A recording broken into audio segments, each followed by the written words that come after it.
इस मन की ऐसी चाल है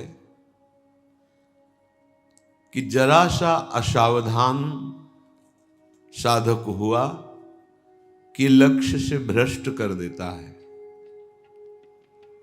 फिर यही मन निरुत्साहित कर देता है, विक्षिप्त कर देता है। इसी के कथनानुसार चले तो इसी ने भ्रष्ट कर दिया। भ्रष्ट का तात्पर्य होता है जो हम लक्ष्य पे चढ़ रहे हैं उससे नीचे गिर जाना। हमारा लक्ष्य है प्रभु की प्राप्ति, जितेंद्रियता, लेकिन ये मन कई तरह से हमें भ्रष्ट करता है। यदि हमारा किसी से कभी कैसा भी संबंध है, कभी ये प्रियता से भ्रष्ट करता है, कभी भय से भ्रष्ट करता है। सामने वाला प्रतिकूल न हो जाए, बहुत ये सावधानी की जरूरत है। ये कभी भय करके, कभी प्रियता दिखा करके प्रियालाल से विमुख मार्ग का अनुसरण करता है। फिर ये इतना जलाता है, इसी ने भ्रष्ट किया, इसी ने मार्ग से गिराया, और यही इतना जलाता है कि फिर निरुत्साहित कर देता है, भगवत मार्ग में चलने लायक नहीं रखता है। बहुत कृपा पात्र और सुजान उपासक वही है जो इस दुष्ट की दुष्टता को पहचानता रहे। बाहर कोई शत्रु नहीं है, बाहर कोई हमारा कुछ नहीं बिगाड़ सकता। हमारा बिगाड़ने के लिए पर्याप्त है हमारा मन। ये मन ही दुर्दशा करे, मन ही इतना नीचता किए हुए है कि हम बार बार शास्त्र की बात सुनते हैं, बार बार सतमार्ग पर चलने का उत्साह बनाते हैं, और ये दुष्ट ऐसी चेष्टा कराएगा, ऐसा संकल्प बनाएगा, फिर गिराकर निरुत्साहित कर देगा। जहां रति कर रहा है मन वहीं लगा देता है। निराश नहीं होना, इसकी चाल को पकड़ो। ये दो प्रकार से फंसाता है, प्रियता और भय से। बहुत मनन की हुई बात है। भयभीत तो होना मत, क्योंकि निश्चय कर लो कि मरना है, तो इससे ज्यादा भय क्या दे सकता है। हमारी इज्जत श्यामा श्याम है, इससे भी भयभीत मत हो। अगर गलती हो रही है सुधार करो, गलती हो गई है प्रभु अहम त्वाम सर्व पापेभ्यो मोक्षयिष्यामि मा शुचः, आपको कमजोर होने की जरूरत नहीं है। बहुत ध्यान से सुनना, आपको कमजोर होने की जरूरत नहीं है। प्रमाद स्थिति में हमसे गलती हो गई, हम उस गलती को दोबारा ना करें। और ध्यान दीजिए, वो गलती कराने वाला आपका मन है। जब आप आनंदित होंगे, जब आप उत्साहित होंगे, तब ये फंसाएगा। इसकी चाल है। इसीलिए उदासीन अति रही गोसाई, जो उदासीन रहता है उसकी नजर अपने मन पे रहती है। और जरा सी भी उन्मत्तता आई कि फिर मन जो है वो ऐसी जगह फंसाता है। इसलिए बचो। इस दुष्ट की चाल बहुत विचित्र है, और जहां ये पवित्र हो जाता है तो यही भगवत स्वरूप हो जाता है। इसके लिए निश्चय करना पड़ेगा। प्राण चाहे चले जाएं, अब हम न प्रियतावश न भयवश गलत नहीं करेंगे। इसे पकड़ो। श्रीपाद प्रबोधानंद जी कह रहे हैं, श्री राधिके त्वं यदि न प्रसीदेह सीदे मत्राप्य मुदि विजब्धी तदेश वृंदावन गात्मलोकः कृपा कटाक्षेण सदेक्षणीय। यदि हम किशोरी जी को प्रसन्न नहीं कर पाए तो हम भारी कष्ट सहते हुए यहां शरीर छोड़ देंगे। श्रीपाद कह रहे, देखो भगवत प्राप्ति करनी है तो बात समझना होगा। हम ये अंदर की बात कह रहे हैं, बहुत अंदर की पढ़ी हुई बात कर रहे हैं, यहां के रजिस्टर की पढ़ी हुई बात कर रहे हैं। ये बहुत दुष्ट मन है, बहुत दुष्ट। पूरे जीवन इस पर विश्वास न करें। यहां की पढ़ी बात कह रहे हैं। हृदय की बात को कह रहे हैं, खूब सूक्ष्मता से चिंतन की हुई बात कर रहे हैं। भक्ति के आनंद का जहां उल्लास प्रकट होता है वहीं खसक जाता है, बचा के निकलता है और प्रियता या भय दिखा करके फंसा देता है। मत भयभीत होना, इससे बिगाड़ तुझे जो कुछ बिगाड़ना है। जो कुछ अब हो, अब गलत नहीं करेंगे, भयभीत मत होना। और प्रियता तो है ही नहीं, कौन प्यार करता है? प्रियता तो है ही नहीं। ये केवल प्रियता का भाव दिखाकर हमें परम प्रियाजू से बिलक करना चाहता है। इतने बड़े महापुरुष जो ब्रह्मबोध संपन्न है, बहुत बड़ी स्थिति होती है ब्रह्मबोध, कोई साधारण बात नहीं है। वो जब इस प्रेम रस मार्ग का रसास्वादन वृंदावन रस का हुआ तो वो उनको थोड़ी जरूरत रह गई अब प्रेम की। ये हमारे लिए श्लोक लिखा हुआ है। महापुरुष जन जो अपने अनुभव वर्णन करते हैं वो हमारे लिए वर्णन करते हैं। कह रहे श्री राधिके त्वम यदि न प्रसीदे, यदि मैं आपको प्रसन्न नहीं कर पाया इस जीवन में, तो कह रहे हैं आप बहुत कष्ट सहते हुए पीड़ित चित्त के द्वारा मैं अपना देहावसान कर दूंगा, देह छोड़ दूंगा, पर आपसे विपरीत आचरण नहीं करूंगा। बस यहां रुकना होगा, यहां पकड़ो, यहां बैठा लो हृदय में बात। इतना बहिर्मुख हो चुका है उपासक कि वो पकड़ ही नहीं पाता है अपने अंदर की कमी को। वो अंदर ही अंदर वो खोखला करके, निराश करके बस केवल जीने में लगा देता है। खाया पिया सोया खेला कूदा, समय कट रहा है, बढ़िया है। नहीं भाई, ये बहुत दुष्ट है मन। बार बार इसलिए कह रहे इस पर कभी विश्वास न करो। जब तक शरीर का होश है तब तक सबसे बड़ा दुश्मन हमारा मन है, दूसरा कोई दुश्मन नहीं। इस दुश्मन को देखते रहिए। ये 5 ज्ञानेंद्रियों को साथ लेकर हर समय हमारे पतन का प्लान करता रहता है, पतन का संकल्प बनाता रहता है।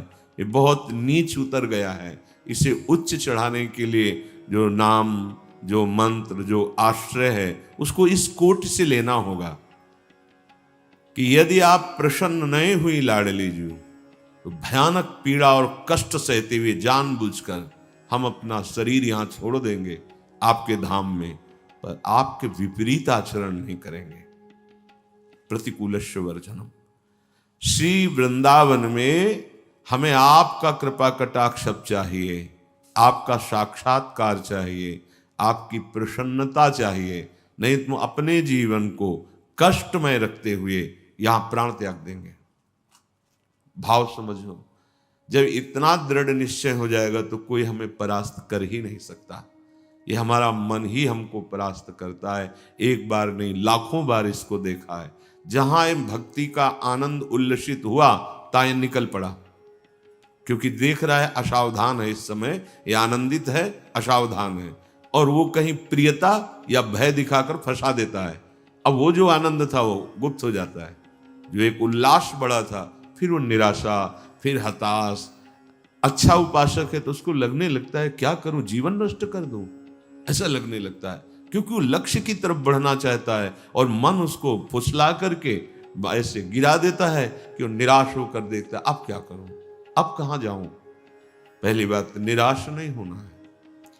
जिस समय आपकी भक्ति का आनंद उल्लास से युक्त हो, उस समय आपको उदासीन होने की जरूरत है, प्रसन्न होने की नहीं जरूरत है। ये आंतरिक बात कह रहा हूं, सावधानी की। उस समय बिल्कुल निरीक्षण मन के ऊपर ही होनी चाहिए, पूरी दृष्टि, क्योंकि उसी आनंद उल्लास में भागेगा, निकलेगा विषय सेवन के लिए, क्योंकि आपको गिराना है, उसका काम है गिराना।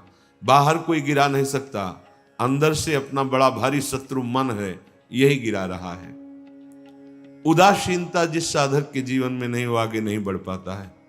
उल्लसित नहीं होना, अंदर उल्लास, तो पूरी की पूरी एकाग्र दृष्टि मन पर। कहीं हमारा मन उल्लास में के छिद्र से भागकर कहीं फंसाने तो नहीं जा रहा है। हमने देखा है इसको 2 तरह से फंसाता है, एक प्रियता और एक भय। भय मान सम्मान, यश कीर्ति, लोक लज्जा, इसका, और प्रियता कि हमें बहुत प्यार करता है। दो स्थिति में मन भागता है और साधक को गिरा देता है। तो साधक का निश्चय होना चाहिए कि अब या तो प्रियाजू की मुस्कान, नहीं तो प्राणों का समर्पण। अब सौदेबाजी मन से नहीं होगी। अब हम जलने के लिए तैयार हैं। अब हम सौदेबाजी नहीं करेंगे कि है मन प्रसन्न हो जाए तो भजन में सहयोग करेगा। ये नीच कभी नहीं करेगा सहयोग। इसको तो जलना ही होगा, बिना जलाए आगे नहीं बढ़ सकते। महापुरुषों ने कहा है कि यदि आप अपना जीवन प्रभु के चरणों में न्यौछावर करने के लिए तैयारी कर ली है, जैसा श्रीपाद कह रहे, ये न्यौछावर है कि या तो प्राण समर्पित, कष्टपूर्वक हम शरीर, या फिर आप मुस्कुराओ। बीच में हम स्वीकार नहीं करेंगे इस मन की मनमानी आचरण। बहुत निकृष्ट है, बहुत रुलाया है, बहुत परास्त करता है। पूरा जीवन हो गया है इसको लगाते ही लगाते, तो इसको पढ़ पाए हैं कि हाँ ये है क्या चीज। बहुत नीच प्रवृत्ति है इसकी। एक क्षण तो ये वैराग्य की स्थिति में, एक क्षण में आपको लगेगा भगवत प्राप्ति की स्थिति, और एक क्षण में इतनी गंदी स्थिति पैदा कर देगा कि लगेगा अभी तक जीवन में कुछ हाथ ही नहीं आया। साधक की धज्जियां उड़ाता रहता है मन। और गुरु कृपा पात्र जो चाल इसकी समझ गया, हर चाल पे वही लगाम खींच दी, बच गया। नहीं, बहुत नीच प्रवृत्ति का है ये। अगर इसको समझ पाओगे तो आगे बढ़ पाओगे, नहीं तो निराशा पैदा करके भगवान से विमुख कर देता है। लाखों चलने वालों में कितनों को गिरा दिया, आगे बढ़ने लायक नहीं रखा। इसी मन का खेल है। तुम अपना जीवन प्रभु के चरणों में न्यौछावर कर दिए। अब उनकी कृपा की बाट जोहते हुए मस्त रहो। और ये मस्ती मन के निरीक्षण से युक्त बनी रहनी चाहिए। मन को ढील दिया ना जहां कि आज तो बहुत बढ़िया भजन हुआ, आज बहुत आनंद, वहीं निकल के फंसा देगा। यह अनुभव की बात है। आनंद की उमगन में इसके निकलने के चांस होते हैं। वो उसी, जब साधक आनंद उमगन में होता है तब वो निकल कर किसी विषय में उसे बांध देता और उस आनंद को खा गया। जो आनंद उल्लास था, अब वो पश्चाताप की आग जल रही है। अब फिर उसको लगता है इतने दिन मेहनत करने के बाद तो इतना हम चढ़ पाए थे, फिर मुझे गिरा दिया। फिर वो निराश होने लगता है। शोक, विषाद, दुख, क्लेश, कष्ट, संताप, भय, उद्वेग ये प्रदान करता रहता है। इसके सामग्री क्या है मन की? इसके अनुकूल चलोगे तो क्या देगा मन? कह रहे हैं शोक पक्का, पर पकड़ में तो है नहीं। ये बहुत खिलाड़ी है, खेल करके और ऐसे तदात्म में बैठा है। तदात्म में कि पीटोगे किसको? तदात्म, तुम्हें तदात्म कर लिया है। अब उसको दंड कहां से दोगे? दंड तो तब दे जब दृष्टा बने ना। वो तो तदात्म कर लिया है। अब जब कुछ नहीं समझ तो आज से भोजन नहीं करेंगे, उसमें कुछ फर्क नहीं पड़ना। वो इतना बलवान, उसको कोई फर्क नहीं पड़ना। तुम 10 दिन के बाद जब भोजन पाओगे तब तुम्हें वहां फिर खड़ा कर देगा जाके, जहां नहीं खड़ा होना चाहिए। ये सबसे बड़ा बंधन मन है। मन ही मोक्ष का कारण है, मन ही बंधन का कारण है। ध्यान दीजिए, जब आपने अपना जीवन प्रभु को समर्पित कर दिया, भगवत प्राप्ति का निश्चय कर लिया, तो अब तुम्हें मन से सावधान रहना है। और किसी से कोई दुश्मन नहीं है। कोई हमें भ्रष्ट नहीं कर सकता त्रिभुवन में। कोई हमारा किसी भी तरह से आनंद का नाश नहीं कर सकता। एक दुश्मन है, वो है मन। ये बहुत अनुभव की बात कहते हैं। जिसने मन पर सदैव निरीक्षण दृष्टि रखी वो आगे बढ़ गया। और जो आनंद में, सम्मान में, प्रियता में, वाहवाही में चूक कर दिया, वहीं मन प्रवेश करके माया में आपको नष्ट कर देगा। लक्षण मन के पास क्या है खजाने में? जब मन के आप अनुकूल चलेंगे, मन के अनुकूल, तो आपको क्या देगा? शोक, विषाद, दुख, क्लेश, कष्ट, संताप, भय, उद्वेग, ये आपको देगा। अगर आप प्रभु के अनुकूल चले, मन जितना आपको आकर्षित करे भोगों के, उसको डांट के उसकी बात ना सुनकर प्रभु के अनुकूल चले, तो इनमें से कोई भी दोष आपके अंदर नहीं रह जाएगा। ना आपके अंदर शोक होगा, ना विषाद होगा, न दुख होगा, न क्लेश, न कष्ट, न संताप, न भय, न उद्वेग, कुछ नहीं रहेगा। निश्चय, ये बात निश्चय समझ लो, सारा का सारा मन का एक खेल है। जो सब दुखी हैं, सब परास्त हो रहे हैं, सब जल रहे हैं, उसका कारण मन है। ये मन प्रत्येक श्वास यदि अपने प्रभु के सुमिरन में अर्पण कर दी जाए और मन की बात ना मानी जाए, तो प्रसन्नता बढ़ने लगे। स्वाभाविक दो बातें कह रहे हैं। पहली बात तो हर श्वास में नाम जप चले। दूसरी बात, मन की बात नहीं माननी है। इससे लड़ना पड़ेगा। बिना लड़े कोई परमार्थ का योद्धा विजय श्री प्राप्त नहीं कर पाता, और ये बहुत रुलाता है, बहुत दुख देता है। यही प्रतिकूल हो जाता है। पहले फुसलाएगा आपको, तन्मय करेगा, इसे छू लेते हैं, इसे देख लेते हैं, इसे भोग लेते हैं, बड़ा सुख मिलेगा। और आपने यदि उसके अनुकूल कर लिया तो वही फिर शोक, विषाद, दुख, क्लेश, अशांति ये फेंकेगा। अब तन्मयता में वो तुम्हारे बैठ गया है, तुम उसको अपने तन्मयता में ले लिए, तो अब बाहरी दृष्टि रहती है, चलो फिर आज से अन्न नहीं खाते, आज से मौन हो। कुछ फर्क इस पर नहीं पड़ेगा तुम्हारे मौन से, तुम्हारे अन्न त्याग से। इस पर एक बात केवल, इसकी बात माननी नहीं है, बस। हम ये सब करके देखे हैं। कई वर्ष अन्न जुबान में नहीं, आलू गुड़ जो मिला गांव, कुछ फर्क इस पे नहीं पड़ता। ये सब करके देखा है। बस चतुर सावधान वही जो हर श्वास नाम जप करके इसके खिलाफ रहता है। अब देख लो इसकी खिलाफत करना कितना कठिन बात है। मनोवेग है ये। इस वेग को जो सह गया उसको महात्मा, टूट गया वही दुरात्मा बना देता है। बहुत निंदनीय आचरणों से युक्त है मन। आप देख लो, अगर इसको सुधारना चाहते तो इसके खिलाफ कमर कसनी पड़ेगी आपको। जबरदस्ती इसको भजन में लगाना पड़ेगा और इसकी बात नहीं माननी होगी। नाम में बड़ी सामर्थ्य है। मतलब ये जो हम कह रहे हैं, अब कैसे तुम्हें स्थिति कैसे बताएं, ये बड़ी ऊंचाई से गिरा देता है मन। ये कोई छोटी मोटी शक्ति नहीं है मन। इंद्रियाणाम मनश्चास्मि, ये भगवत स्वरूप है। ऐसा खेल रचा गया है माया का, ऐसा रचना रची गई कि अगर इसका सपोर्ट ना करो तो जीना मुश्किल है।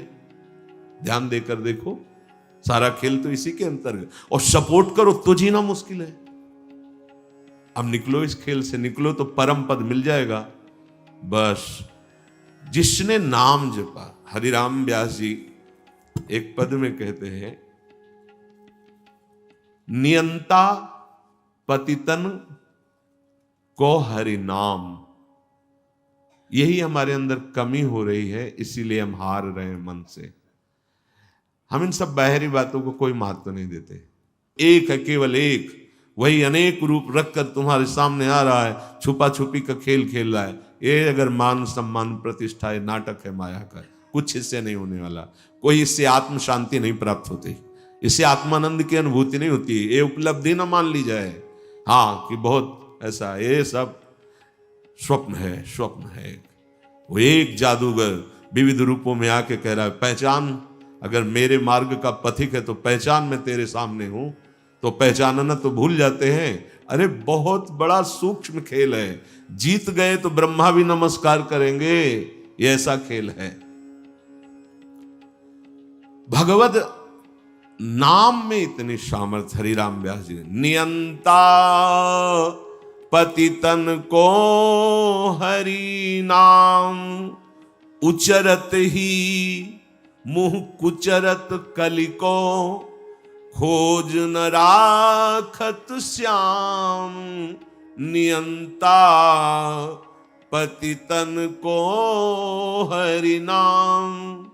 यदि श्वास श्वास, दो बातें भी पीछे बहुत ध्यान से सुनना।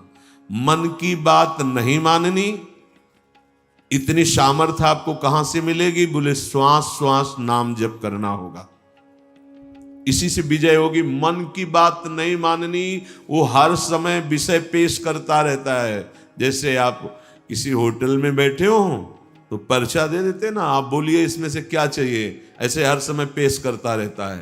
पूरे त्रिभुवन में इसी का शासन चलता है, मन का। क्या चाहिए? आपने अगर किसी में भी दस्तखत कर दिए, शास्त्र विरुद्ध आचरण है, तो गिरा देगा आपको। बहुत होश में, बहुत होश में। वो होश तब माना जाएगा जब हर श्वास आपका नाम चल रहा है। जेव ही नाम आपकी जिह्वा में हर श्वास चलेगा तो मुंह कुचरत कलि को, ये जो कलि अभद्र वर्णत सहस, ये कामादिक दोष, इन सबके मुंह को कुचरता है हरि नाम। इसीलिए और साधनों में प्रीति हो जाएगी, नाम जपने में नहीं होगी। और नाम जपने में हो गई तो आप जीत जाएंगे, जीत जाएंगे। हरस्य हरि नाम जपत जय। नाम आनंद प्रदान करते हुए आपको बचाता रहेगा, मन की चाल दिखाता रहेगा, उससे कैसे बचना ये युक्ति बताता रहेगा। खोज न राखत श्याम, फिर श्याम सुंदर की खोज नहीं करनी पड़ेगी। नाम चल रहा है ना, यही अब तुम धोखे में नहीं डाल सकते। किसी सूझ वाली आंख ने पहचान की, कण कण में झांकी भगवान की, मेरा प्रीतम सब रूपों में है। ये नाम आपको अनुभव कराएगा। नाम जप नहीं है तो कुछ नहीं होने वाला। बातें बनाने से माया का पर्दा नहीं हट जाएगा। बहुत विचित्र है, बहुत विचित्र। अच्छे अच्छे त्राहिमाम बोल देते हैं इस मन के आगे। हिमालय को उठा लेना सहज है, लेकिन मन को अधीन करना सहज नहीं है। नाम भगवान में इतनी सामर्थ्य है, वो तुम्हें सामर्थ्य देंगे कि तुम मन को अधीन कर सकते हो। कर तुम अकर तुम अन्यथा कर तुम, सर्व सामर्थ्यशाली भगवान को अधीन करने वाला नाम है नाम।